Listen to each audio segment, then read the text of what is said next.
Buenos días, hermanos.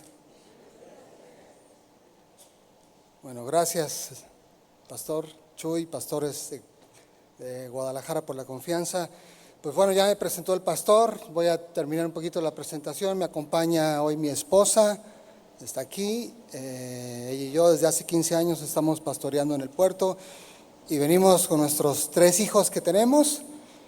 Uno que se quedó en el hotel de 6 años, ya es independiente, y 2 hijas que están acá, una de 11 años, otra de 16, que están aquí en el auditorio. Se quedó con una hermana que vino de Veracruz, el chiquito. Pero bueno, vamos a la Biblia. Quiero que por favor me acompañe a Deuteronomio, capítulo 31, versículo 7. Deuteronomio 31, 7 y 8. Dice lo siguiente: y llamó Moisés a Josué y le dijo en presencia de todo Israel: esfuérzate y anímate, porque tú entrarás con este pueblo a la tierra que juró Jehová a sus padres que les daría, y tú se las harás heredar. Y Jehová va delante de ti, Él estará contigo, no te dejará ni te desamparará. No temas ni te intimides. Amén, amén, amén. Mire, pues evidentemente todos los que estamos en este auditorio, o la mayoría, somos pastores o líderes y tenemos tiempo sirviéndole al Señor, y pienso que por esa razón van a coincidir conmigo en el sentido de que ser llamados por Dios al liderazgo, al pastorado, es uno de los privilegios más grandes, porque en el pastorado vamos a tener o experimentar satisfacciones muy grandes que no experimentaríamos si nosotros no fuésemos pastores, ¿no? Es un gran gozo cuando nosotros vemos personas llegar a la iglesia, nacer de nuevo, entregar sus vidas a Cristo, ser cambiados, ser transformados. Es un gran gozo cuando uno como pastor o como líder en la iglesia ve el crecimiento corporativo de nuestra asamblea, ve la madurez de los hermanos, vemos los dones espirituales moviéndose en nuestras reuniones, y todo eso, hermanos, es una gran satisfacción para uno como pastor, como ministro. Sin embargo, yo sé que también todos van a coincidir conmigo en el sentido de que es justamente en el ministerio el lugar donde nosotros vamos a enfrentar adversidades, problemas que son únicos o exclusivos del ministerio y que no los viviríamos si nosotros hubiésemos decidido quedarnos sentados a disfrutar o a ver lo que otros atrevidos sí hacen. Sin embargo, nosotros fuimos de los que nos atrevimos y dimos el paso al frente. Mire, la adversidad, y yo sé que hablar de adversidad a veces puede como no agradar, porque a nadie le gusta tener adversidades en la vida, no queremos tener problemas, no queremos tener aflicciones, pero la adversidad está garantizada, hermanos. Mire, la adversidad la va a sufrir todo ser humano, toda persona que existe, que vive, va a padecer adversidades, va a tener problemas. Crean en Cristo o no crean en Cristo, todos vamos a experimentar adversidad. Pero además, si tú te conviertes a Cristo, te haces creyente, te haces discípulo del Señor, entonces se te van a sumar unas nuevas aflicciones propias del creyente. Vas a sufrir persecución, rechazo social, la burla de tus compadres, de tus comadres, de tus amigos, el abandono de tu familia, burlas, críticas, y en algunos casos extremos hasta vas a perder alguna herencia. La casita del perro o algo que tú pensabas que te iban a dejar, la vas a perder solo por ser cristiano. Y si te quedan ganas todavía de ser líder o pastor, se te van a sumar otras aflicciones propias del ministerio. Jesús nos dijo: aquí en el mundo tendrán muchas pruebas y tristezas, es decir, adversidades, aflicciones. Pero anímense, porque yo he vencido al mundo. Esa es la promesa de nuestro Señor, amén. Entonces vemos, las adversidades están garantizadas en el ministerio, hermanos. No las vamos a poder evitar. Aunque nosotros estemos haciendo la voluntad de Dios, aunque la labor que nosotros como pastores o líderes hacemos es una labor santa y es una labor que además bendice a la gente. La hacemos para servir al prójimo. No importa qué tan buena y qué tan bendita sea la labor que nosotros hacemos, no por eso Dios nos va a evitar toda la adversidad. Las adversidades las vamos a vivir todos, hermanos. La adversidad podemos definirla como una situación difícil o contraria, un infortunio, algo que pone a prueba la capacidad de resistencia de una persona. Eso es lo que podemos definir como adversidad. Entonces la adversidad es aquel problema que tú enfrentas y que es contrario a la labor pastoral. Toda aquella cosa que va en contra de tu llamado para servir, para edificar la iglesia y para evangelizar a los perdidos, todo eso que va en contra de lo que Dios quiere que tú hagas es lo que podemos definir como adversidad. Es aquella amenaza que está ahí latente y que quiere obstaculizar tu ministerio, que quiere detenerte para que no sigas edificando a los hermanos, que quiere detenerte para que no evangelices a los perdidos y que quiere traer desorden a tu asamblea. Esas nubes oscuras son la adversidad y que están amenazando el desempeño de tu llamado. Todos los pastores, hermanos, en un momento dado fuimos llamados para estar al frente de un grupo de personas, para ayudarlos a crecer espiritualmente, para que ellos desarrollen los dones que Dios les ha dado, para que cumplan también su llamado en Cristo. Los pastores estamos para ir al frente de un grupo de personas a las que tenemos que edificar, alimentarlas espiritualmente, y también estamos llamados para administrar una iglesia y cuidar el orden dentro de la asamblea. Es parte de nuestra responsabilidad como llamados. Cuando nosotros éramos ovejas, porque todos empezamos como ovejas antes de ser pastor, y aún como pastores no dejamos de ser ovejas, ¿ok? Pero cuando solo éramos ovejas, la verdad estaba bien chévere porque nos escondíamos en el anonimato. Ahí entre la multitud de ovejas, si venían problemas o adversidades, pues ahí todas apretaditas, escondiditas, ¿verdad? Y tú no sufrías. ¿Quién era el que sufría? Pues tu pastor, él es el que sufría. Pero cuando Dios te llamó y ahí entre todo el ovejerío, te separó y te agarró de la lanita y te trajo al frente, en ese momento perdiste el anonimato, hermanos. Pasaste a ser visible. En ese momento fuiste la cara visible de la responsabilidad de toda la iglesia, hermanos. Quedaste expuesto en ese momento. Llegaste a ser entonces el primer responsable de las decisiones que se toman en la iglesia. Aunque uno no lo quiera así, pero así es. Mire, en el pasaje que leímos, Moisés está nombrando a Josué como su sucesor para ser el siguiente líder político, militar y espiritual de toda la nación de Israel. ¿Ok? Moisés en ese momento, cuando llama a Josué al liderazgo, Moisés tenía aproximadamente 120 años, esto está en Deuteronomio 31 del 1 al 6, y no solo tenía 120 años, sino que además dice la Biblia que ya estaba a punto de morir. Moisés estaba a punto de morir. Y la tierra prometida estaba prácticamente enfrente de ellos, enfrente de toda la nación de Israel. De modo que la nación de Israel estaba frente a una gran oportunidad. Estaba en la víspera de una época de oro, de bonanza, de crecimiento.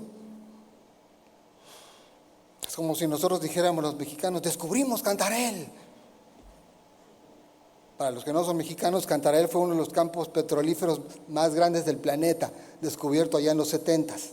Y preparemos la nación para la prosperidad. Pero bueno, Israel estaba ahí frente a la tierra prometida. Una gran oportunidad. Se vislumbraba crecimiento y riqueza para todos ellos. Pero ¿sabe una cosa? No hay proyecto que prospere si no tiene un líder a cargo. Y en el caso de nosotros, los cristianos, si ese líder no está llamado por Dios, no hay proyecto que prospere, hermanos. si no hay un líder llamado por Dios para ir al frente de toda la asamblea. Alguien tiene que ser el que tenga una última decisión, una última palabra o una revelación específica de parte de Dios. Dice el versículo 7 del pasaje que leímos: llamó Moisés a Josué y le dijo en presencia de todo Israel: esfuérzate y anímate, porque tú entrarás con este pueblo a la tierra que juró Jehová a sus padres que les daría, y tú se las harás heredar. Mire, acá Moisés le está encomendando la responsabilidad de dirigir al pueblo hacia la conquista de la tierra prometida y de administrar con justicia la repartición de la herencia, lo cual no es una cosa sencilla. ¿Estamos de acuerdo? Ahora, estos hombres, la nación de Israel, ellos cuando estaban vislumbrando la entrada a la tierra prometida, ellos no estaban viendo adversidad. Ellos no veían un problema. Ellos simplemente estaban viendo enfrente el cumplimiento de sus sueños, de sus anhelos, la materialización de todas aquellas cosas que querían tener en la vida de manera tangible. Eso es lo que ellos veían enfrente, ¿ok?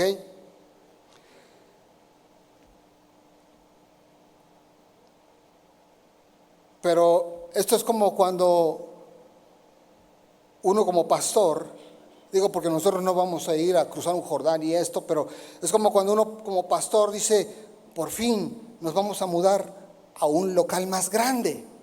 Entonces tú estás vislumbrando una época de crecimiento y de desarrollo de los dones y de los milagros de Dios.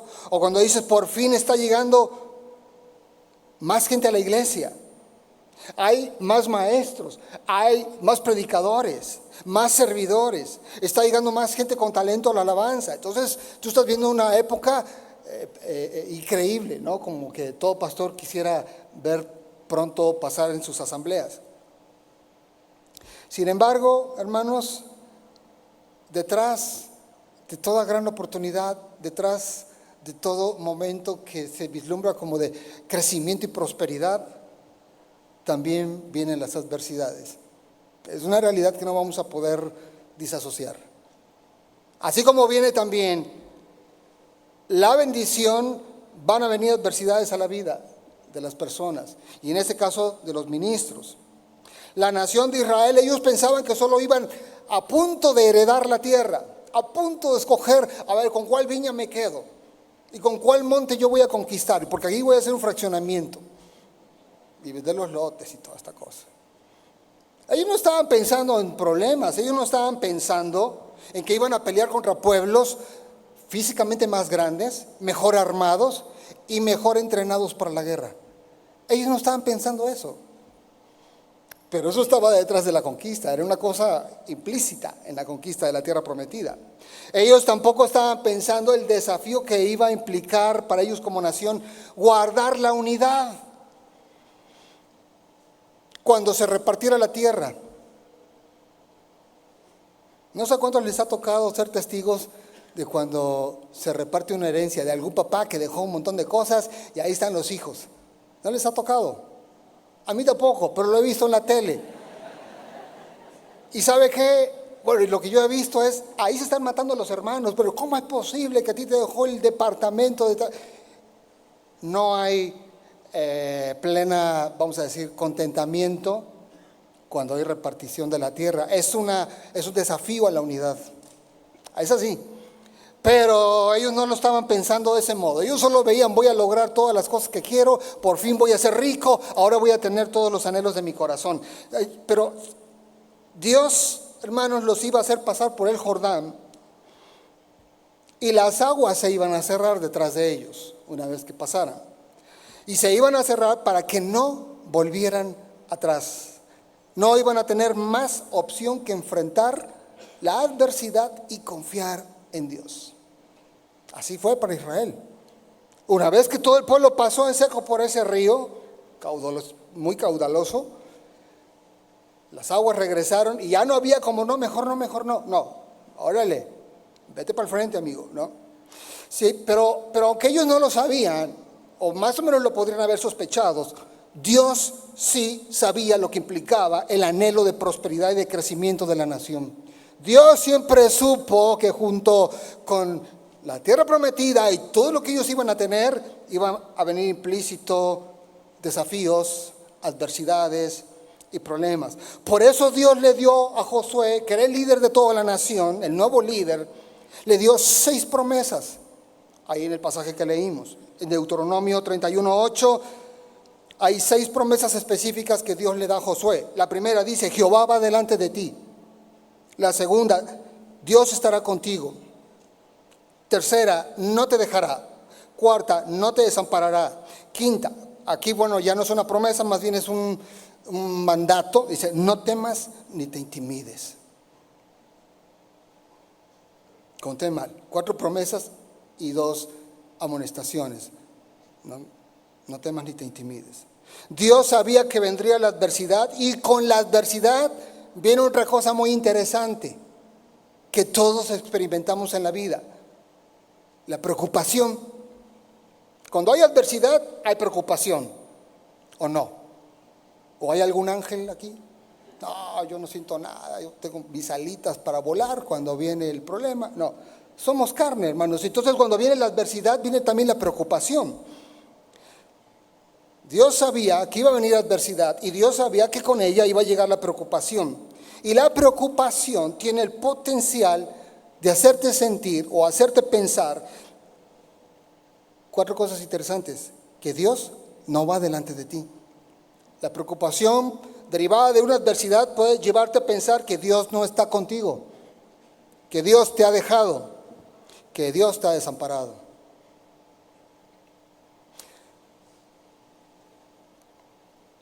Y con esta clase de pensamientos llegan 2 invitados que tú no quieres tener en la sala de tu corazón. ¿Cuáles son esos 2 invitados? Llega el temor de haberte equivocado, el temor a fracasar, el temor a que te reclame la gente de la iglesia de por qué hicimos tal, por qué fuimos para allá, por qué nos mudamos acá, por qué tomamos tal decisión, por qué tenemos 2 servicios o por qué 3. ¿Por qué tenemos que entrar a las 8 de la mañana, pastor?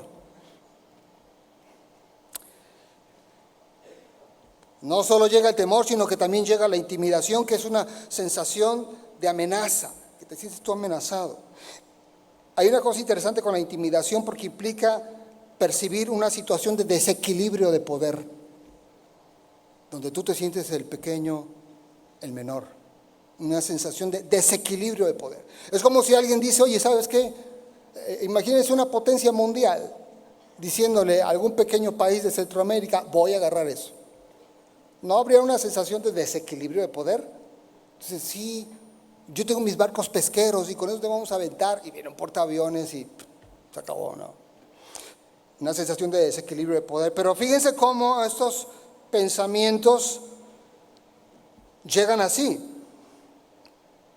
Te empiezas a preocupar por la adversidad, empiezas a pensar, das espacio al pensamiento de que quizás Dios no va delante de ese proyecto que tú emprendiste, o que Dios ya no está contigo, quizás no lo consultaste correctamente, o que Dios te ha dejado porque no ha sido perfecto. Empiezas a pensar estas cosas, o que Dios te ha desamparado. Mire, yo quiero platicarle brevemente un testimonio. Ahí en Veracruz, hace 2 años y medio, nosotros nos congregamos en un local, un edificio, pero el edificio empezó a tener problemas de fugas, de filtraciones de agua, de humedad, etcétera, etcétera. Entonces empezamos a buscar un nuevo local y encontramos un local bastante grande para nosotros, no enorme, 700 metros, pero que para nosotros nos resolvía toda nuestra necesidad. A una renta accesible y en la mejor zona del puerto de Veracruz. Oramos, lo platicamos, fuimos todos los líderes, vimos el local, etcétera. Y ¿sabe qué? Fuimos a ese nuevo local, rentamos. Cuando nosotros llegamos ahí, Dios hizo regresar las aguas de nuestro Jordán a su caudal. Primero nos las abrió para que entráramos a ese local nuevo. Pero cuando las aguas de nuestro Jordán se volvieron y se cerraron, después de firmar un contrato forzoso por 4 años y gastar todos los ahorros de la iglesia, aproximadamente $80,000, para hacer remodelaciones y adaptaciones, nos encontramos con que todos los vecinos de la cuadra no querían tener la iglesia en esa zona. No querían tener la iglesia ahí. Nos encontramos con que los vecinos eran gente que tenía más recursos que nosotros, gente económicamente hablando poderosa, que tenía relaciones con el mundillo político de Veracruz. Algunos de esos politiquillos famosos que salen también en la tele. Se llevaban con los alcaldes, se llevaban con los ediles, porque era gente influyente. Y nos amenazaron con cerrar la iglesia. Nos amenazaron con expulsarnos porque ellos decían, aquí va a estar el que nosotros decimos. Hemos sacado a todo el que hemos querido. Y no queremos tener una iglesia porque junto con las iglesias llegan, ¿qué? Los esquiteros. Ah, sí, porque eso... Dice, y no queremos esquiteros afuera porque es un relajo, hay basura, etcétera, etcétera. Bueno, en Veracruz es así, donde hay una iglesia hay un esquite. Entonces, si tú ves un esquite, hay que haber una iglesia por ahí. Pero no querían la iglesia. No la querían ahí. Nos amenazaron, les digo. Antes de abrir la iglesia, mientras estábamos haciendo la remodelación, nos citó el secretario de Gobernación y ahí nos empezó a decir un montón de cosas. Y a la primera que ustedes respiren más de lo que tienen que respirar, llego y les cierro ese local. No saben la gente que vive ahí el poder que tienen. Y hermano, ¿sabe qué? Digo, yo ahorita se lo cuento relajado, pero no fue así. Yo les he platicado a todas las personas que fueron los meses más estresantes de toda mi vida. Tengo 54 años y eso fue lo peor que he vivido a nivel de estrés, de presión, de preocupación. El primer domingo que abrimos llegó el encargado de asuntos religiosos a auditar papeles y a verificar el orden de la iglesia. Porque el vecino de enfrente rápido nos reportó, le habló a no sé quién de los puntos suspensivos, no sigue la N, la U, la S, no. Y nos mandaron la gente ahí, amenazándonos. La adversidad me empezó a preocupar. La verdad era llegar el domingo a la iglesia y no tener plenitud, no estar en paz. Aunque habíamos tomado la decisión, habiendo orado, habíamos reunido todos los líderes, todos estábamos de acuerdo, mi esposa también, porque mi esposa es mi principal consejera en la iglesia. Pero ¿sabe qué? Cuando la preocupación es consistente, te puedes llegar a sentir desamparado, empiezas a temer. ¿Qué hicimos? Empezamos a orar, empezamos a cumplir con todo lo que nos exigían, todas las leyes, todos los reglamentos. No contestamos la agresión, no paramos de reunirnos. Hoy, 2 años y medio después, ya nos aman los vecinos. En serio, nos aman, excepto uno que, bueno, no importa, ¿no? Pero la mayoría ya nos aman, están felices. Uno de los ministerios más exitosos en la historia de la iglesia cristiana fue liderado por el apóstol Pablo. Ningún hombre ha hecho tanto por el evangelio como lo hizo él. Cuando nosotros vamos y leemos sus cartas y la historia del libro de Hechos, vamos a ver cuántas cosas no hizo el apóstol Pablo. Pero sabe, si hay alguien que experimentó tremendas aflicciones y sufrió tremenda adversidad, oposición a su trabajo pastoral y apostólico, fue precisamente el apóstol Pablo. Yo le voy a citar algunos de los problemas que él encaró, que él tuvo que enfrentar. Algunos hermanos en sus iglesias creían otras doctrinas que Pablo no enseñó. Y yo no sé si a ti como pastor esto te ha pasado, que tú estás predicando una línea doctrinal y de repente te sale gente con que está creyendo otras cosas. Segunda de Corintios, capítulo 11, versículo 4, Pablo escribió lo siguiente: porque si viene algún otro predicando otro Jesús que el que os hemos predicado, o si recibes otro espíritu que el que habéis recibido, u otro evangelio que el que habéis aceptado, bien lo toleran.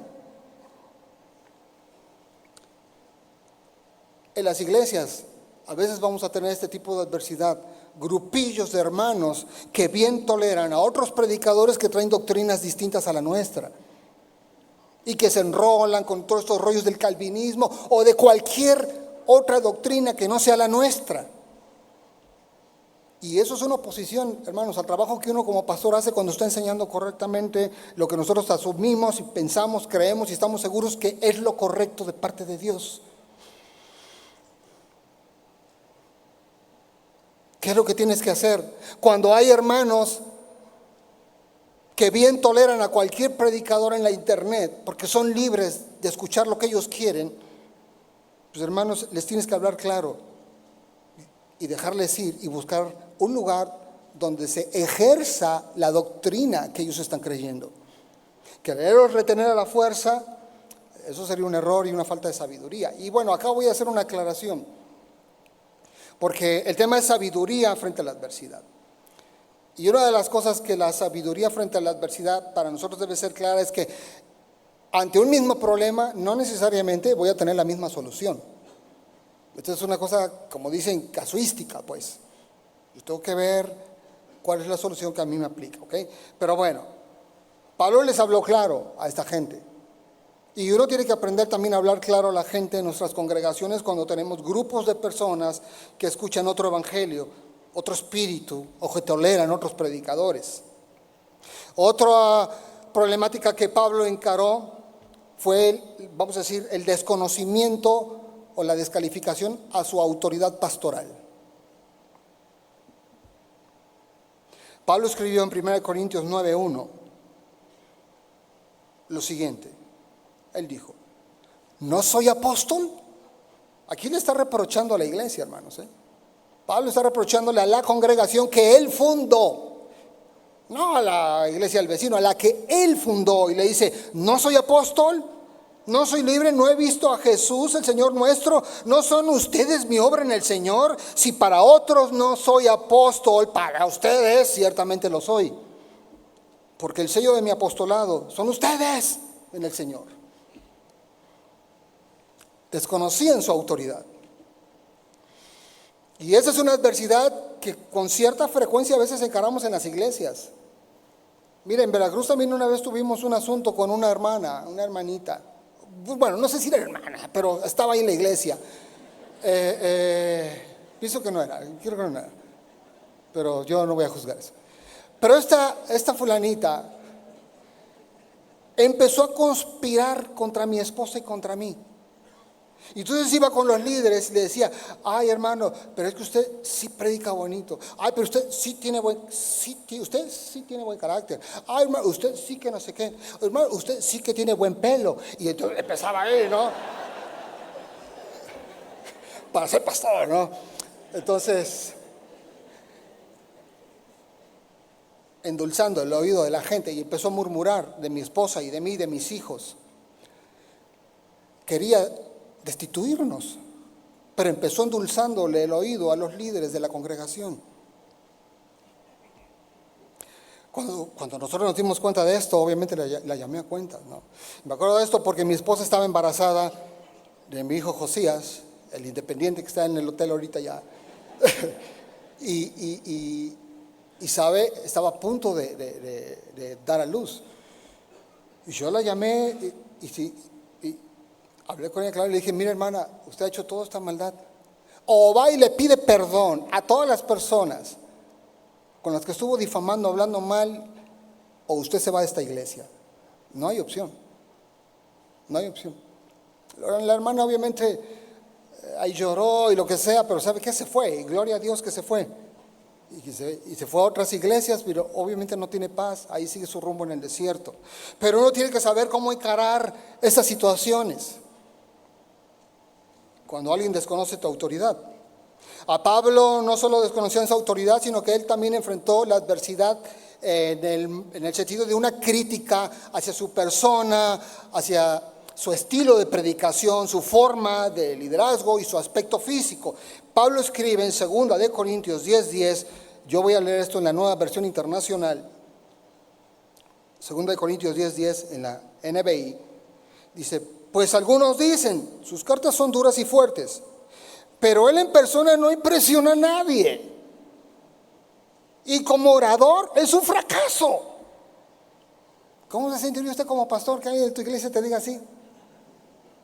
Pastor, está usted muy flaco. Yo quisiera ver como más, o sea, más jimancito, no sé.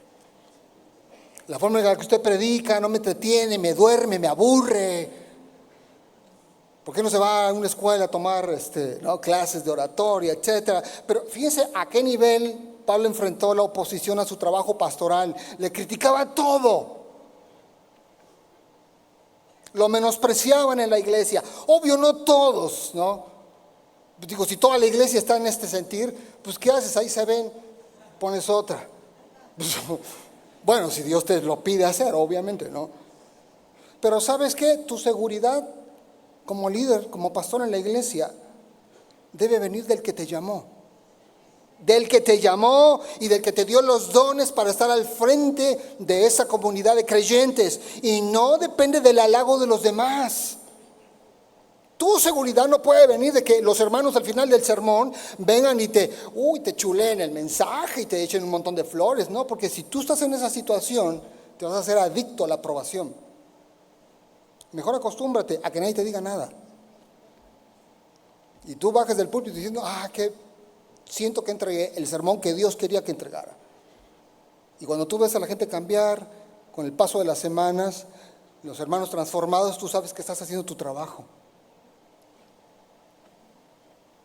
Pablo también, en las adversidades, en su catálogo de adversidades que él encaró, él experimentó el abandono de sus líderes cercanos en momentos donde él los necesitaba. En 2 de Timoteo, capítulo 4, verso 10, Pablo escribió: Demas me ha desamparado amando este mundo. Cuando Pablo necesitó de este amigo Demas, el famoso Demas ya lo había abandonado, se fue al mundo. Y mire, a lo mejor usted puede pensar, bueno, pastor, o hermano, ¿no? Porque todos somos pastores. Hermano, pero a mí nadie me ha abandonado. Mira, no te tiene que abandonar completamente, pero basta con que uno de tus servidores, uno de tus discípulos en los que te estás apoyando para hacer la obra, te digan: yo ya no lo voy a seguir haciendo. Yo ya no voy a predicar, ya no cuentes conmigo. Búscate otro director de alabanza, yo ya no quiero. Búscate otro maestro de iglesia infantil, yo ya no quiero. Ya no cuentes conmigo para esta actividad, ya no. Y aunque hables con él y todo, a veces nos va a pasar personas que nos entregan la posición. Y eso es una adversidad. Bueno, para los que la hemos vivido sabemos que esto es una adversidad. Lo hemos vivido. Nosotros también ahí en Veracruz lo vivimos. Personas, una ocasión alguien me dijo: yo ya no quiero predicar, pum. Y es un conflicto, hermanos. Porque yo, por ejemplo, con este hermano me apoyaba. Y entonces es un desafío para ti, es una adversidad, porque tienes que ver ahora cómo cubro ese hueco. Pero tú no le obligas a nadie a hacer nada. Obviamente tú lo puedes amonestar, ministrar, pastorear, todo lo que quieras. Pero no puedes obligar a una persona a hacer algo que ya no quiere hacer. Y menos si tiene un conflicto en su corazón. Demas dijo: pues yo ya no quiero seguir adelante con esto. Pero no lo vas a obligar. Pablo experimentó también la adversidad económica. No ser apoyado financieramente por las iglesias que, repito, que él fundó. Segunda de Corintios 11:8, él escribió: he despojado a otras iglesias recibiendo salario para servirlos a ustedes. Y cuando estaba entre ustedes y tuve necesidad, a ninguno fui carga, pues lo que me faltaba lo suplieron los hermanos que vinieron de Macedonia. Le está escribiendo a los de Corinto. Muchos ministerios sufren la adversidad de no tener suficientes finanzas, ya no solo para el sostenimiento de la familia pastoral, sino para la operación de la iglesia, hermanos. Y esto es una adversidad seria, ¿no? Cuando los pastores tienen que estar razonando: Señor, pero no hay el recurso, ¿no? Tú lo que tienes que hacer ahí es empezar a enseñar a la iglesia a sembrar. El privilegio que es para la congregación el servicio de la ofrenda. Porque a veces la gente no se da cuenta. La ofrenda es un servicio. Yo a la congregación de Veracruz les he instruido esta cosa. Usted sirve a esta congregación cuando usted pone su diezmo, cuando usted pone su ofrenda en el alfolí. Y necesitamos mucha gente que sirva en la iglesia, no solo con sus manos. Algunos van a servir con su dinero, hermanos. Y hay que enseñar, y seguir enseñando sobre este tema. Otros hermanos dividieron la iglesia. También Pablo experimentó lo que era la división dentro de la congregación, y son cosas delicadísimas. Ya cuando hablamos de una división, ya la adversidad tomó una dimensión enorme. Y como decía Raúl Velasco, ¿aún hay más?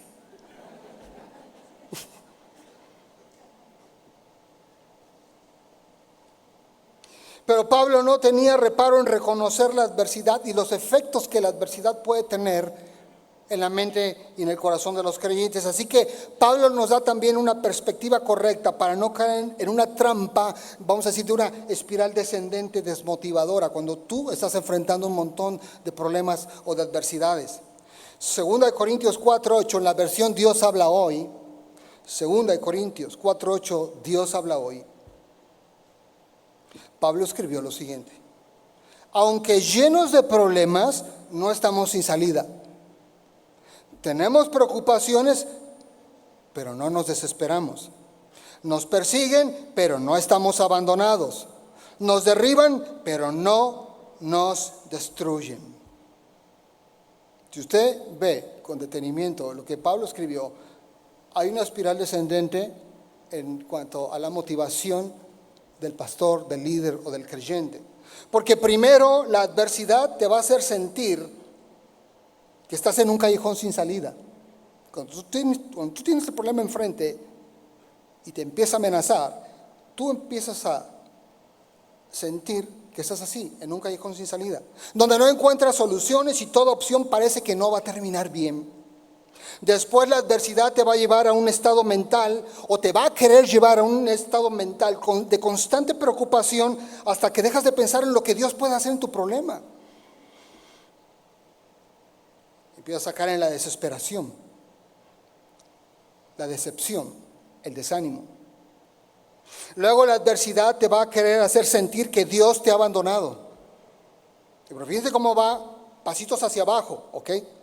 O sea, empiezas con el pensamiento de no hay salida en esta situación.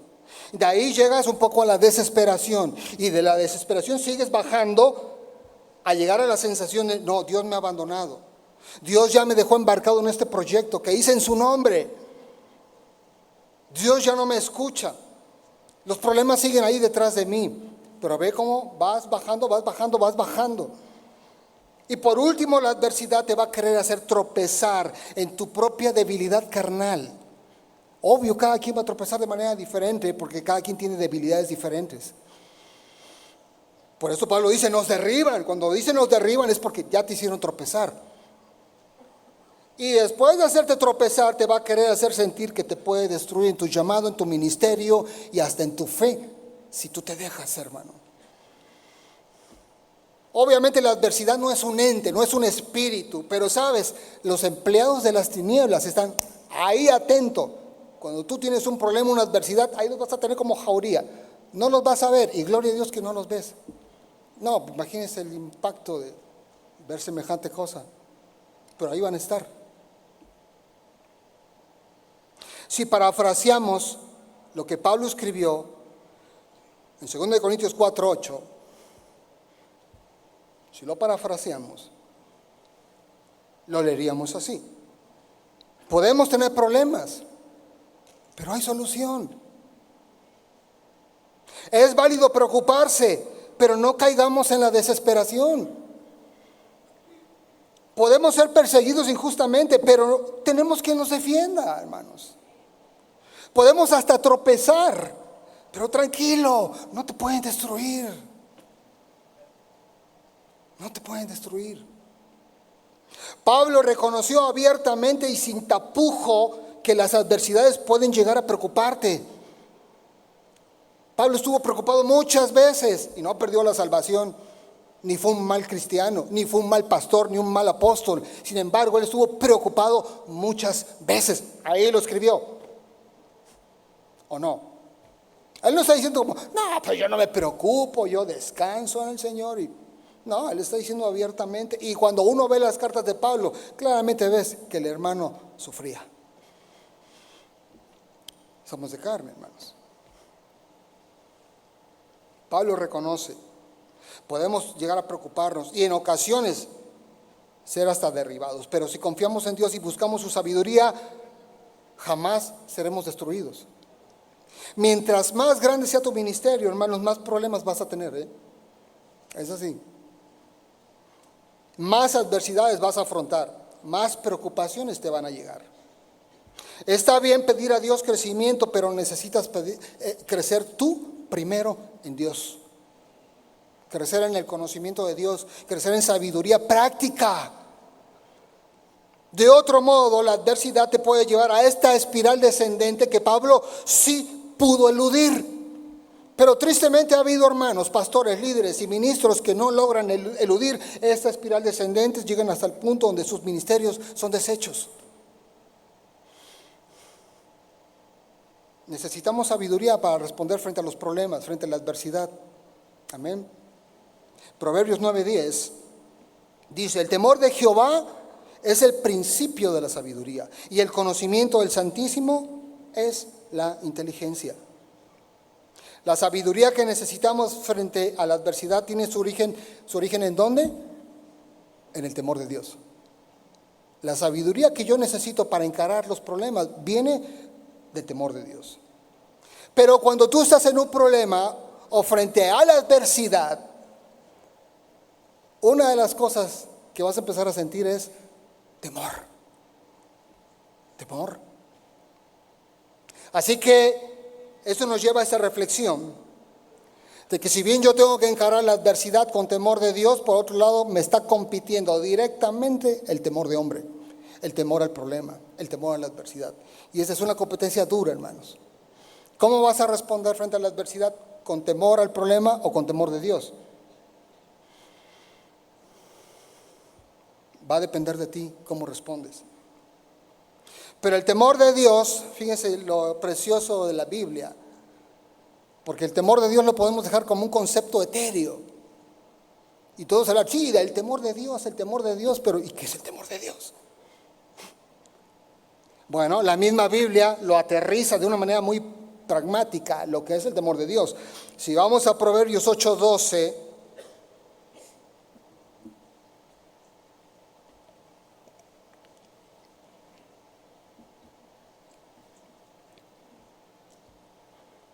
dice, yo la sabiduría habito con la cordura y hallo la ciencia de los consejos. El temor de Jehová es aborrecer el mal, la soberbia y la arrogancia, el mal camino y la boca perversa aborrezco. ¿Quieres saber exactamente qué es el temor de Dios? Ahí lo tienes, de manera práctica, exactamente lo que es el temor de Dios. Frente a los problemas y la adversidad, tú debes responder. La primera cosa que te dice la Biblia es como con cordura. Responde con cordura, hermanos. Es decir, prudencia, con sensatez. No actúes arrebatadamente frente a la adversidad. No te tomes personal las cosas, porque no se trata de ti. ¿De quién se trata? Se trata de Dios.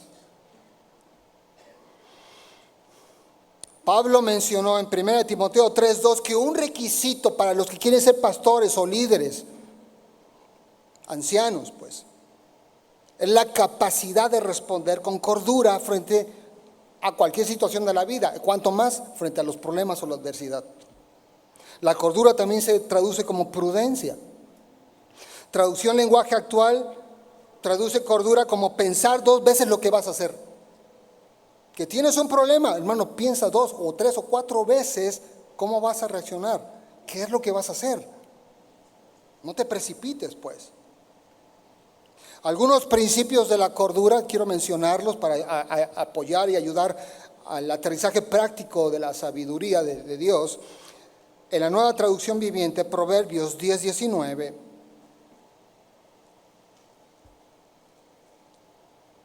la Nueva Traducción Viviente, Proverbios 10:19 dice lo siguiente: a hablar demasiado conduce al pecado.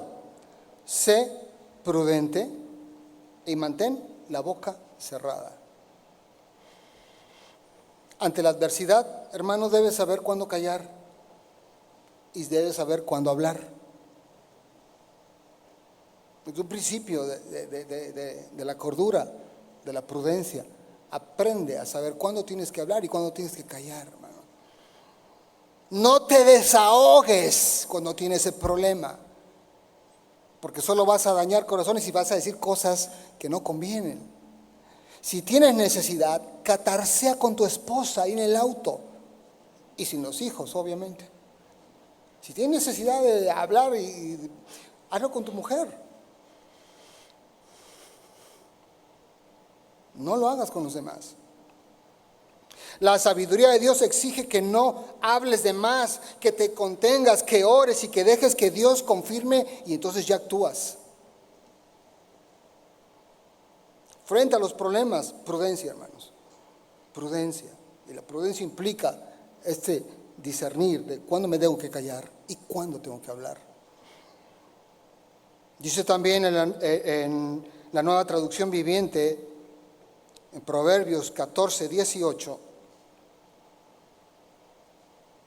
los prudentes saben a dónde van, en cambio, los necios se engañan a sí mismos.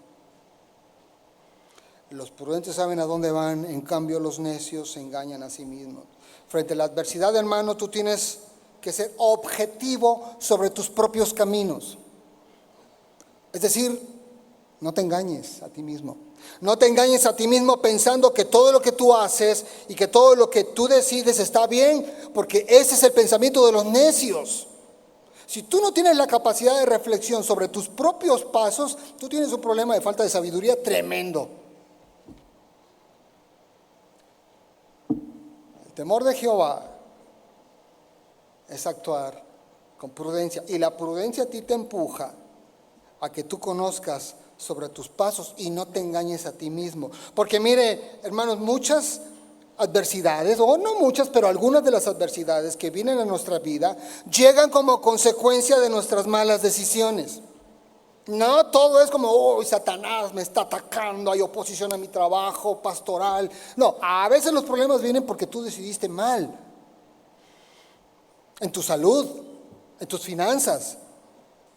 O al llamar a los líderes que te van a apoyar, a veces llamas a la persona que no tenías que haber llamado porque no consultaste bien, no te esperaste lo suficiente y tienes después un problema. O al establecer una disciplina, un hermano, que puede ser una disciplina excedida o insuficiente. Y eso te va a acarrear una adversidad posterior. Pero si tú no tienes esta capacidad de autorreflexión y de meditar como no, la regué, este problema lo tengo porque no lo decidí bien, ahí te vas a quedar, hermanos.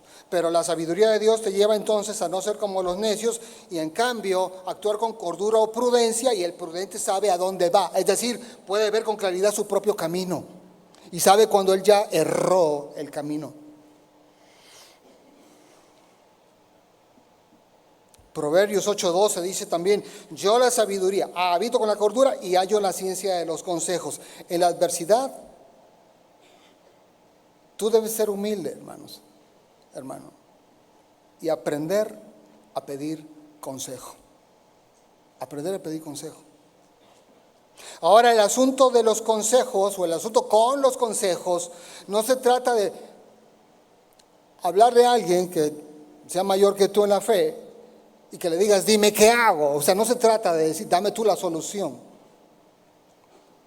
Eso no es hallar la ciencia de los consejos implica pedir opinión, enriquecer tu pensamiento con otros puntos de vista para que tú reflexiones y metas ese cóctel un montón de cosas y tú encuentres cuál es lo mejor. Eso es el desafío de encontrar la ciencia de los consejos. No es una respuesta simplona de dime qué hago. No es así, hermanos. Allégate de puntos de vista y de conocimiento y de la experiencia de otras personas y entonces tomas la decisión más apropiada. Hallar la ciencia de los consejos también implica saber cuándo pedirlo. Porque hay personas que según ellos quieren pedir consejo cuando ya tomaron la decisión. Eso no es pedir consejo. Oye, es que me acabo de casar, pero quiero preguntarte qué opinas de ella. No, amigo, ya vete buscando un buen consejero matrimonial, ¿no? O sea, ya tu problema es otro, ¿no?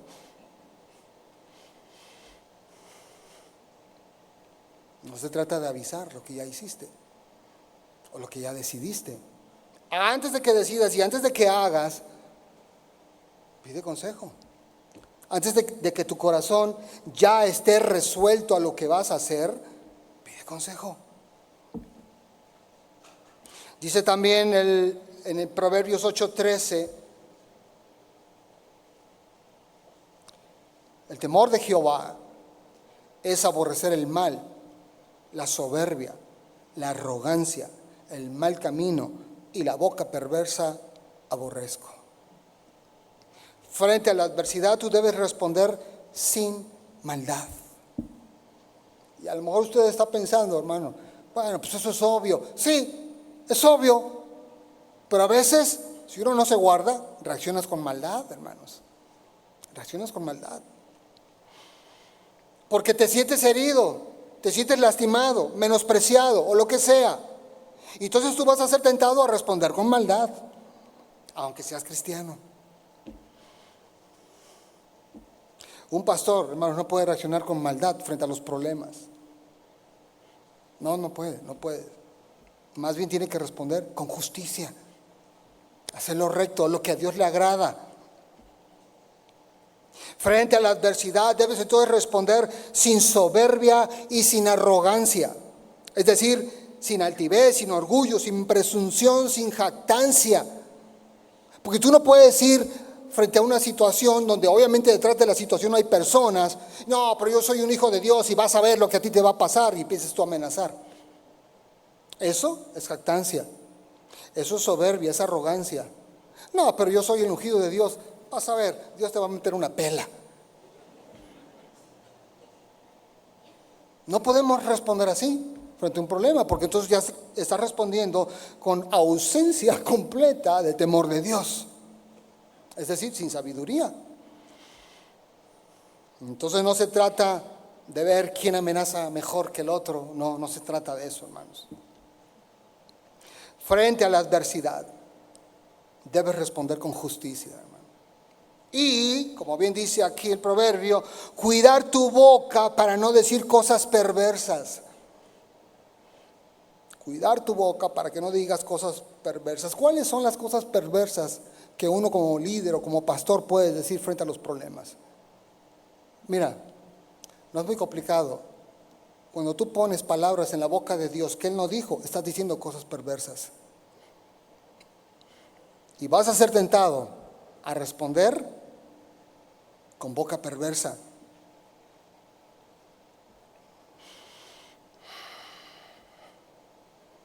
Terrible sería ver al pastor de la iglesia amenazando, diciendo cosas. Es que Dios me dijo que a ti te va a ir y tú te vas a hacer lo otro, cuando Dios no ha dicho nada de eso. Cuando tú dices cosas y pones palabras en la boca de Dios que Él no dijo, eso, para que lo sepas, es boca perversa.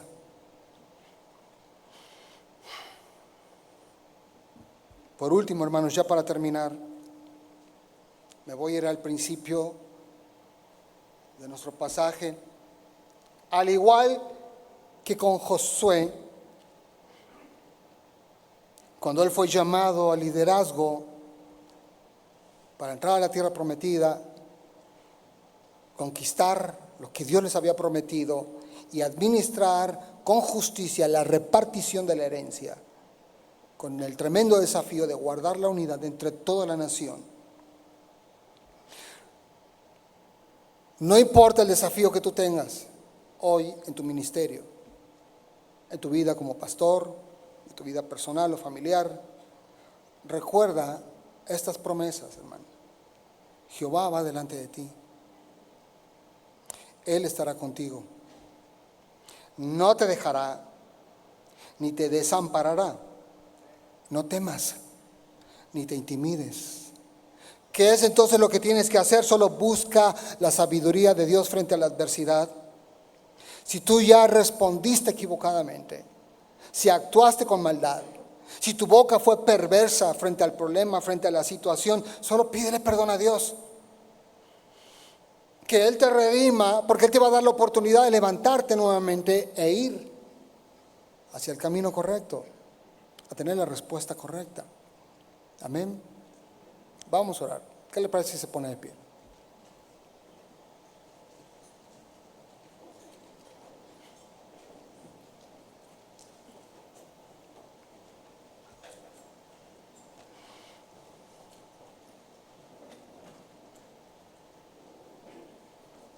El que te llamó, hermano, es el que te va a respaldar.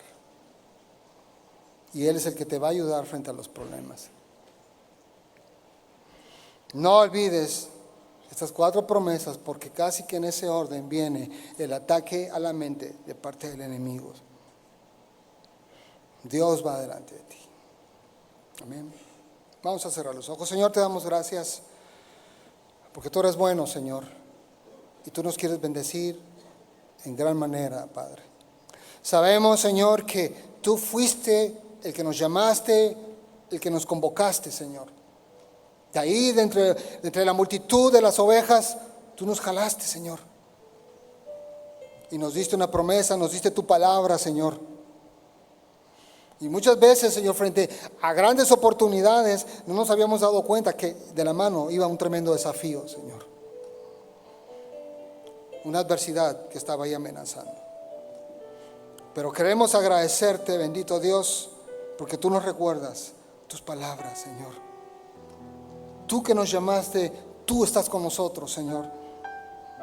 Aunque en un momento dado no lo podamos sentir, ciertamente tú vas delante nuestro. Aunque no te sintamos, Señor, tú estás con nosotros. Tú no nos dejas. Tú no nos desamparas. Podemos vencer el temor al problema. Podemos vencer el temor a la adversidad. No nos vamos a dejar intimidar frente a las voces del enemigo que nos rodean cuando tenemos situaciones de adversidad, Señor. Gracias, Espíritu Santo, gracias. Gracias, Cristo, porque tú, Señor, nos llamaste, nos convocaste y nos capacitaste, Señor. No estamos solos en esta obra y además tenemos todos los recursos espirituales para encarar este tremendo desafío, Señor. Gracias, bendito Dios. Gracias, Señor. En el nombre de Jesús. Amén. Amén. Amén. Gracias.